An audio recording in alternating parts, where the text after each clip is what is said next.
when you guys are prepping your pieces and when you're doing your final one, you're going to restart. So you grab a new piece of paper, cut what you want from the side and tape it, and then decide on the inside what you want to cut out with your X-Acto knife. So it has to be after it's taped. You can't draw it until after it's taped because you don't know what the shape is going to look like. I also like the outside of this not to just be a flat circle. I like to have a design going on.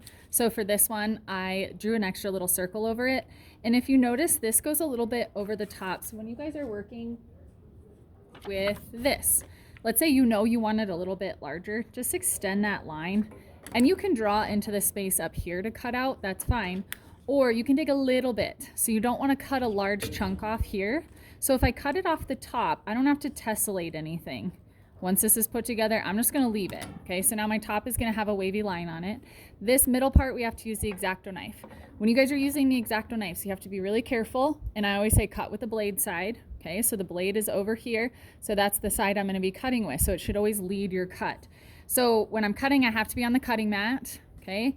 So my blade is facing towards me, so I have to pull it back. I'm keeping my fingers out of the way. It doesn't take a ton of pressure to cut through this paper, but I'm not going to try to turn. Like, I'm not going to turn the paper. I'm going to stop.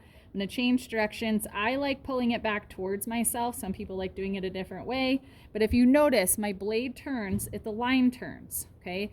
The biggest mistake kids make, and it's so frustrating, is they break my blades because instead of pulling back the way the blade is going, they try to go sideways. It's not going to cut. If the blade is not leading your line, it's not going to cut. So don't do that. Okay, same thing. I can't go back this way. It's not on the sharp part. It's just going to scratch your paper, but it's not going to actually cut anything. So that's how we get the pieces out of the center point. You don't need to keep these pieces once they're cut out. Try not to tear it. So like right now, it's not cutting. So I'm going to go back in and I'm going to recut those lines. It's not super difficult to do.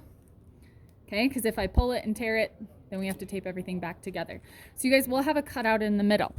You have to do your hue. Okay, so here's my violet hue, a tint of your hue, a larger version, or I'm sorry, a lighter version of it, a shade, a darker version, and a tone with black and white so it looks gray. So you have to figure out how you're going to complete all of those pieces, how you're going to have each of those included in there.